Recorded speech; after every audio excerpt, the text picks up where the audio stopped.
앞으로 저희가 이러한 많은 일들이 진행이 되려면 사실은 민간 단체나 학술 단체들의 활동뿐만 아니라 정부가 움직여야 되는 것이 굉장히 중요한 요소가 될 텐데, 정부는 법에 의해서 움직이게 되어 있습니다. 그래서 한반도 건강 공동체의 문제를 다룰 수 있는 법 제도를 어떻게 만드냐가 사실은 어 정부와 민간 모두를 위해서 매우 중요한데, 저희 오늘 마지막 발제로서 한반도 건강 공동체 법 제도 준비에 대한 것을 논의하도록 그렇게 하겠습니다.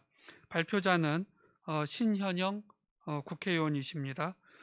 신현영 국회의원께서는 현재 21대 국회의원으로서 여러분들 잘 아시는 남북보건의료 교류협력 증진법을 발의하셨고, 코로나 시기에 보건의료 교류협력의 필요성을 지금 많이 이야기하시면서 통일보건의료와 연관된 그야말로 대국회 활동들을 지금 적극적으로 해주시고 계신 것에 감사드립니다. 통일보건의료 학회 홍보이사를 역임하셨고요. 대한의사협회 홍보이사 겸 대변인, 또 한국여자의사회 이사, 또 방송통신심의위원회 자문위원 등 굉장히 다양한 활동을 하셨고 가정의학 전문의이시기도 합니다. 예, 오늘 신영 의원님 발표 부탁 올리도록 하겠습니다. 소개 말씀 감사드립니다. 국회 보건복지위원회 더불어민주당 신현영입니다. 오랜만에 학회에 왔더니 반가운 얼굴들이 많아서 기분이 좋은데요. 매년 학회에서 임원으로서 최근 통일 보건의료의 최신 지견 발표하다가 오늘은 국회의 시각에서의 이런 보건의료 남북 협력에 대한 부분을 말씀드리려고 왔습니다. 학회에 오랜만에 오니까 이렇게 학문적으로는 계속 발전하고 있는데 실제로는 정치의 부분에서의 이런 남북 협력이 아직은 답보 상태라 좀 답답한 마음 그리고 송구스러운 마음도 있습니다. 하지만 얼마 전에 미국 타임즈에 문재인 대통령 인터뷰가 실렸었는데요. 이번에 이런 코로나 시기에 백신 외교로서 남북 간의 그런 대화의 물꼬를 트겠다라는 말씀을 하신 만큼 저희 정치권에서도 이 연구의 영역에 맞게 조금 더 진전이 있었으면 하는 바람으로 오늘 발표를 준비를 해 봤습니다.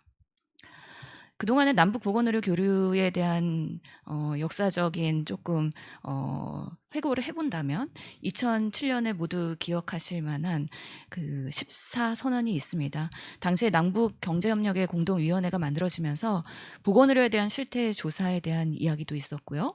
특히 약송 공장에 대한 그런 건설에 대한 협의도 있었습니다.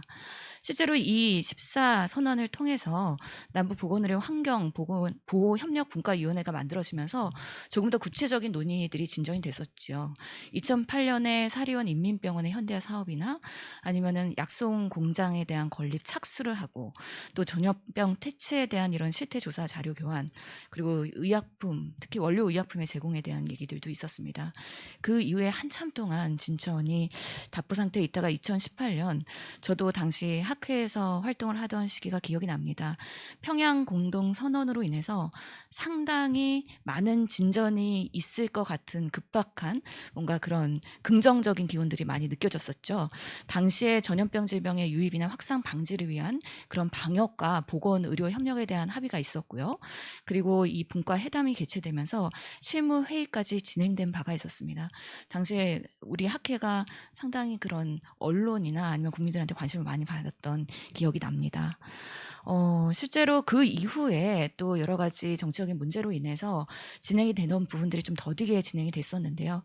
2019년대에 보면은 박사민 교수님께서도 말씀하셨지만 인도적 지원 차원에서의 이런 WFP나 아니면 유니세프, WHO를 통한 여러 가지 지원들이 이루어졌다라는 말씀을 드리겠습니다. 그래서 통일부에서의 그런 외교 협력가의 출처의 자료를 보면 우리가 남북 간의 보건의료에 대해서 얼마나 지원이 됐었는가 지난 10년간을 회계해 보면 영역에서는 결핵과 그런 기초 보건 그리고 감염병, 말라리아 모자 보건, 인프라 개선 등에 대한 지원들이 이루어졌었는데요. 지원액들도 보면 2014년에 이게 만불 단위의 숫자이기 때문에 한 157억 정도의 피크를 찍다가 그 이후에는 좀 떨어지는 부분을 볼 수가 있습니다. 최근에도 20년도에 그 24억 정도의 지원이 이루어졌는데요. 이것도 간접적인 지원으로 이루어졌다는 말씀을 드립니다. 그래서 전체적인 그런 인도 지원 중에서의 보건의료의 비율을 보면 일정 부분 어느 순간에는 정말 보건의료 부분이 100%에 해당되는 지원을 하던 시기가 있었습니다. 그래서 여러 가지 그런 정세에 따라서 이런 지원 액수나 상황이나 이런 것들이 많이 달라질 수 있다는 것을 표가 보여주고 있습니다. 오늘 제가 발표할 내용은 남북 보건의료 교류 법안에 대한 것입니다. 제정법입니다. 기존에 없었던 법을 새로 만드는 것입니다.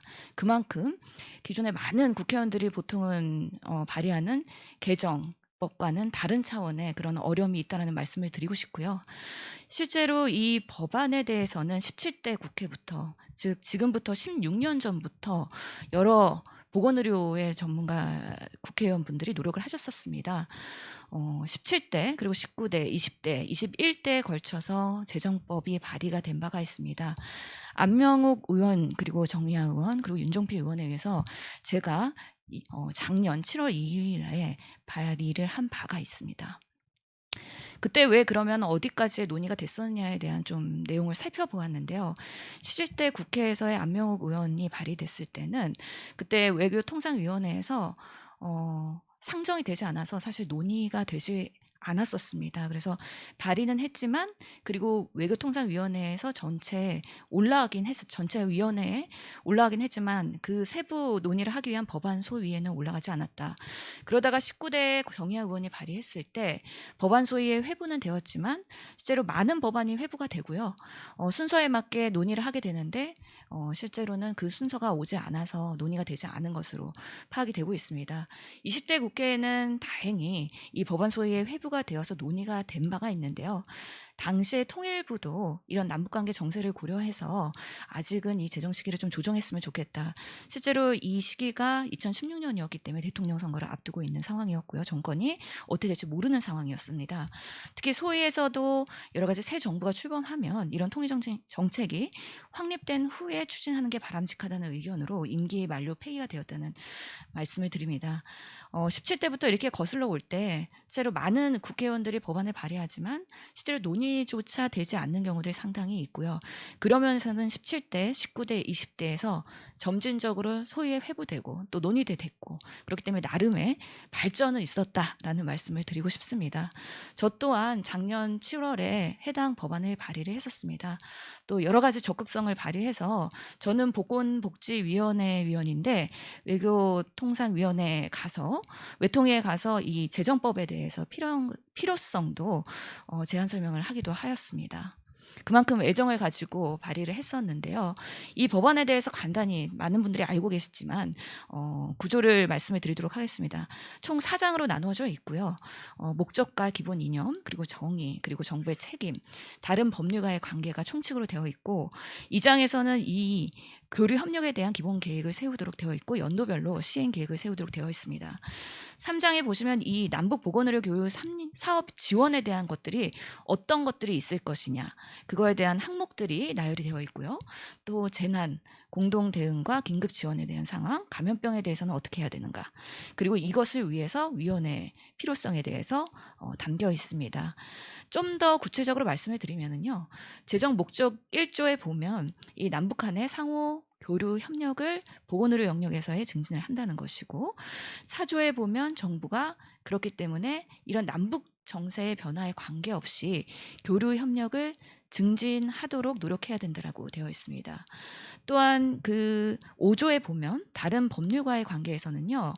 다른 법률, 남북 보건과 관련된 남북 교류 협력과 관련된 여러 법안들이 있을 수 있는데 이 법안에 대해서는 다른 법률을 우선해서 적용해야 된다는 부분이 있고요. 7조에 보면 교류협력 사업에서는 그 통일부 장관이 이런 것들에 대해서 기본 계획을 세우고 연도별 계획을 세워야 된다고 되어 있습니다. 재난에 대한 공동 대응과 긴급 지원에 대해서는 보건의료의 실태 조사와 함께 정보 교환이 이루어지고 여러 가지 보건 의료인들에 대한 그런 교류 협력에 대한 부분 그리고 의료기관과 그런 의약품 제조에 대한 부분에 대한 협력 사업, 민간 단체 수행 시에도 보조금을 지급할 수 있도록 되는 근거가 마련되어 있습니다.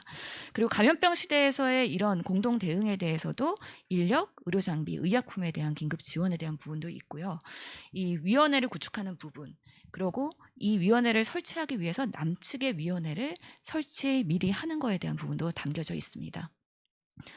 이 법안이 진행을 되는 소위 과정에서 21대 국회에서도 여러 논의가 있었지만 하나의 허들이라고 하면 허들이라고 할 수 있는 게 기존의 다른 법과의 관계와 중복성입니다. 그래서 남북 교류 협력에 관한 법률에서는 여러 그런 남북 교류에 대한 부분들이 있는데 실질적으로는 건강 공동체에 대한 내용이 빠져 있습니다. 그렇기 때문에 이 남북 보건의료에 대한 협력에 대한 부분을 제정을 한 것인데요. 그럼에도 불구하고 이 법안을 심사하는 과정에서는 이곳에 추가로 넣으면 되는 거 아니냐 라는 의견들이 상당히 있었습니다. 반대의 의견으로. 이 부분에 대한 고민이 있고요. 실제로 한국국제협력단법이나 국제의료재단법에 대한 그런 보건교류 협력에 대한 부분이 있는데 실질적으로 이 제정법과의 차이라고 하면 코이카와 관련된 것은 국제원조와 협력을 위한 법안이기 때문에 남북과 의료 이슈에 집중되어 있지 않다라는 거.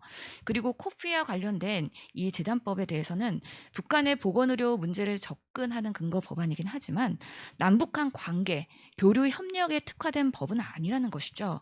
그렇기 때문에 이 코프에서의 그런 인도적 관점에서의 ODA 사업에 내용들이 있기 때문에 지금으로서는 상호 교류 협력을 할 수 있는 법안의 근거가 필요하다는 필요성이 주장이 되고 있는 것입니다. 그렇다면 20대 국회에서 발의됐던 우리 남북 보건의료 교류 협력법과 이번에 21대 국회에서는 어떤 차이가 있느냐 말씀을 드리면은요. 이 남북 보건의료 교류 협력에 대한 조직 구성에 대한 부분들이 추가가 됐습니다.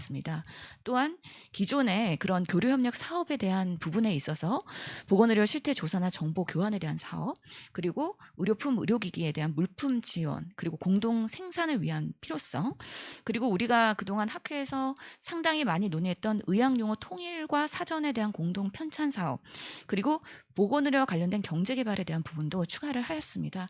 이런 부분에 대한 그 추가에 대해서는 우리 학회에서도 많은 교수님께서 노력을 해주셨다는 말씀을 드립니다. 이 제정법이 왜 이렇게 진행이 어렵냐, 그리고 왜 이렇게 더디냐 답답해하실 수도 있습니다. 하지만 제정법을 하나 만드는 것은 그 회기에 국회의원으로서는 상당히 그것을 통과시킨다는 건 성과로 가져갈 수 있는 그만큼 정말 어려운 일이라는 걸 말씀을 드리겠습니다. 법안이 발의되기까지 해서는 여러 가지 법안에 대한 컨텐츠가 만들어져야 되는데 그러기에 대한 여러 가지 레퍼런스 리서치가 당연히 수반이 되어야 될 것 같고요. 이 법안에 대해서 비용 체계에 대한 부분도 제출이 되어야 되는 부분이 있습니다. 여러 과정을 통해서 그런 법안이 만들어졌을 때 제안이 되고요. 10명 이상의 의원들의 공동 발의가 되어야 된다는 부분도 말씀드리겠습니다.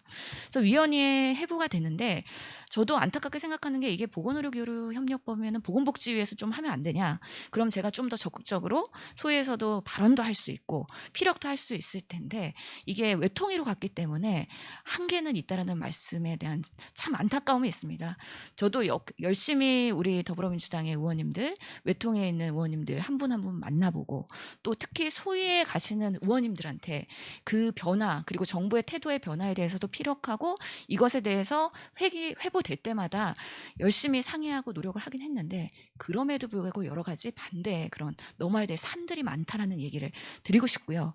이 법안 소위가 통과를 해야 외통위에서도 전체 회의에 상정이 되고요. 그 다음에 법제사법위원회에서 또 통과가 되고 그러면서 국회 본회의에서 또 통과가 돼야 되는 상당히 여러 심의 절차가 있다라는 걸 말씀을 드리고 싶고요. 또 그 허들을 넘기 위해서 앞으로도 더 노력을 해야 된다라는 과정을 말씀드리고 싶어서 이 표를 보여드립니다. 실제로 저희가 외통위에 있는 위원장님과 양당 간사분들 그리고 각 의원님들한테 상당히 많이 소통을 했고요. 최근에 그 더불어민주당의 간사위원님이 그동안은 김영호 의원님이었는데 당직을 맡으시면서 이재정 의원님으로 바뀌었습니다. 그래서 이렇게 제가 위원회 구조와 그리고 담당 의원님들을 공개하는 이유는 학회에서도 그리고 단체에서도 현장에서도 여러 가지 의원님들에게 피력을 해주시고 이 필요성에 대해서 계속 말씀을 해주셔야지 그 부분에 대해서 더 진행이 될 수 있다라는 당부를 드리고자 제가 말씀을 드립니다. 그렇기 때문에 소위에서 먼저 통과를 해야 되는 부분이 있는데 소위에 있는 당사자 의원님들이 상당히 보건의료에 대한 전문성이 있지만 또 우리가 보건 의료에 대해서는 더 전문성이 있는 이 현장의 관계자들이 연대를 가지고 얘기하는 것이 정말 중요하다라는 말씀을 드리겠습니다. 그렇다면 21대에서는 어디까지 논의가 됐냐에 대해서도 좀 흐름을 말씀드릴 필요가 있는데요. 실제로 전체 회의에 8월 3일 날 회부가 되면서 법안 심사 소위에 상정이 됐습니다. 그리고 논의가 그동안 소위에서 3차례 이루어졌습니다.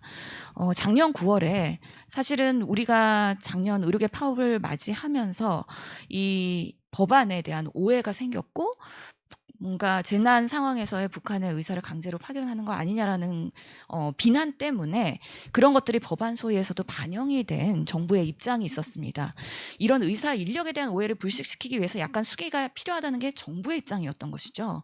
그리고 타 법과의 중도성에 대해서 좀 더 검토해야 됐다는 이런 정부의 유보적인 입장이었기 때문에 실제로 이 정부의 입장을 토대로 논의를 하다 보면 이 법안이 추진되기에 한계가 있는 것이죠. 그렇기 때문에 해당 의원님들도 이런 남북 교류 협력법에서 할 수 있는 건데 왜 이것을 환경, 문화체육, 교육 다 쪼개고 개별법 만들어 갖고 오히려 복잡하게 만드느냐. 그리고 이 코피아의 중북성 법안도 있지 않느냐. 이런 것들에 대해서 왜 이것을 또 세분화해서 재정법 만들려고 하느냐에 대한 반대 목소리가 있었고요. 또 그러므로 인해 갖고 12월에 다시 한번 상정이 됐었는데요. 상당히 정부도 설득을 하고 대화도 하고 해당 의원님들도 설명을 드리고 이 법안과의 차별성에 대해서도 피력을 드리긴 했는데 정부의 입장이 조금은 진보적으로 바뀌기 시작합니다. 법률의 목적과 취지는 공감한다. 하지만 남북교류협력법 안에 보건의료 내용이 포함되어 있기 때문에 시간을 두고 검토를 해봐야 된다는 사실상 보류 입장을 다시 한번 내게 됩니다. 이렇게 되면 또 이 정부의 입장을 바탕으로 논의하는 의원들의 의견들이 부정적으로 갈 수밖에 없는 또 한계가 있습니다. 다수의 우리 더불어민주당 의원님들이 이 법이 꼭 필요하다라고 피력을 했습니다. 실제로 코로나 상황이기도 했고요. 보건의료 교류부터 가야 된다. 우리가 답보 상태여도 보건의료 감염병에 미리 준비를 해야 된다라고 상당히 강력하게 질타를 하셨습니다. 정부를. 그러면서 현행 체계에서도 충분히 북한의 의료 지원 가능하다. 이렇기 때문에 남북 교류 협력법을 개정하는 방안도 고려해야 된다. 이거는 반대당의 의원님들의 또 일부 의견이 있었고요. 또 그 타이밍에 안민석 의원이 인도 협력 사업에 대한 법안을 발의할 예정이었기 때문에 이것도 같이 검토해야 되는 거 아니냐라는 의견도 있으면서 다시 한번 12월 달에 보류가 되게 됩니다. 금년 2월 달에 다시 한번 심사 소위에 올라가게 되는데요. 다시 한번 이 입장에서 통일부가 상당히 긍정적인 입장으로 바뀝니다. 법안 목적과 취지에 적극 공감한다라고 입장이 바뀐 상황에서의 다시 한번 소위에서 논의가 되는데요. 그만큼 긍정으로 바뀌었기 때문에 의원들께서 법안의 필요성에 대해서 피력을 하셨습니다. 하지만 재정법이다. 적시성과 현실성이 있어야 되는데 북한과 지금 답보 상태지 않느냐. 우리만 이런 거 한다고 해서 메아리가 되는 거 아니냐. 오히려 우리가 이거 만든다고 해서 북한이 응할 가능성 낮다라는 반대 의견들이 또 있었고요. 실제로 그 90년대 캐도 사업을 원자력 발전 건설 북한 사업을 예시를 들면서 나쁜 경험이 있으셨던 것 같습니다. 당시에 이런 사업을 할 때도 우리가 북한의 병원에 방문하려고 했는데 병원의 내부를 공개하지 않았던 걸로 봐서 이 법안이 현행법 테두리 안에서 지금 새로 제정을 하는 게 과연 긍정적이겠느냐. 그냥 기존에 있는 남북 교류협력법을 그냥 개정하는 게 낫지 않느냐라는 의견들을 주셨고요. 일부에서는 전문가들 조금 더 토론하고 진행돼야지 이게 조금 더 숙성이 되지 않겠느냐라는 의견도 주셨습니다. 그래서 또 다른 의원님들께서는 이게 결국에는 보건의료 교류 사업이 먼저 되고 법이 그 다음에 따라가는 게 맞다. 그러면서 개성공단의 예시를 들면서 또 반대를 하기도 했습니다. 그래서 결론적으로는 더 많이 연구하자, 토론하자 이런 결론이 2월까지의 진행 상황입니다. 그래서 이런 반대 논리들에 뭔가 우리가 더 설득하고 타파하고 그 다음에 그런 것들이 정리가 되어야지. 그 다음에 올라갔을 때 좀 더 진보할 수 있지 않을까. 그래서 지금 상황에서는 저도 이 법안에서 다시 한번 조금 더 숙고할 필요가 있다. 그리고 어떻게 통과시킬 수 있도록 방안을 고민해야 될까에 대한 좀 시간을 두고 고민을 하는 상황이라는 걸 말씀을 드립니다.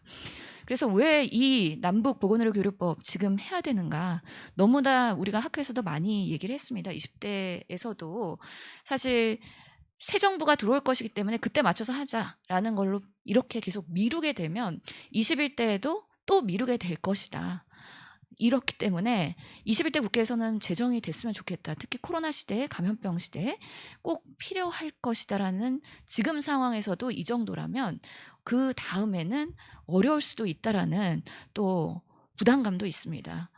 2005년에 북한이 또 이런 인도적 지원 차원이 아닌 상호 협력으로 정책 기조를 바꾸었기 때문에 그거에 맞는 또 법안이 필요한 것도 사실입니다. 이 부분에 있어서도 지금 현장에서 그리고 학회에서도 그리고 당사자들 여러 단체들에서 필요성을 계속 말씀해 주셔야 저희도 국회에서 그런 여론에 힘입어서 추진을 할 수 있다라는 말씀을 드리고요. 이런 남북관계 난맥상 고려할 때 정말 이 남북 보건의료 교류 협력부터 시작하자라는 피력을 오히려 더 해야 되지 않을까. 특히 문재인 대통령께서 백신 외교 말씀하신 만큼 이 부분에 대한 근거가 필요하지 않고 준비해야 되지 않을까라고 생각을 합니다. 한편으로는 또 남북 정말 어렵다면 남북교류협력법의 개정안을 보건의료 영역을 조금 강화하는 방식으로 또 하는 것도 우선 방법이 될 수는 있겠다라고 생각을 하는데요. 만약에 그렇게 진행을 한다 그러면 재정법은 더더욱이 멀어질 수밖에 없을 것 같다는 생각도 듭니다. 그래서 이것을 어떻게 우리가 더 추진하고 조금 더 이런 분위기를 만들 것이냐, 그리고 설득할 것이냐, 이런 것들에 대해서 같이 고민을 해주셨으면 좋겠다라는 말씀을 드립니다. 그래서 지금 제가 보건의료 영역에서 여러 활동을 하다가 국회에 와보니 실제로 보건의료 정책이라는 것이 정말 정치적인 영향이랑 너무 맞닿아 있는 것들이 많습니다. 최근에 수술방 CCTV도 그렇고요. 여러 가지 의사 면허 강화에 대한 처벌법 이런 첨예한 것들이 정치적 영역에서 해결돼야 되는 부분들이 있는데 이럴 때일수록 왜 이게 이런 방향으로 가야 될까에 대해서는 상당히 그 현장에서의 전문가들의 목소리가 매우 절실하다는 생각이 뼈저리게 들고요. 특히 통일보건에 의해서는 더 그렇습니다. 통일보건에 대한 정치적인 것들을 학문적으로 해결하기 위해서는 전문가분들께서는 연구만 현장에서 하시지 마시고 계속 국회와 소통할 수 있는 노력 같이 해주시면 좋을 것 같다라는 생각을 하면서 저도 발표를 마치겠습니다. 이상입니다.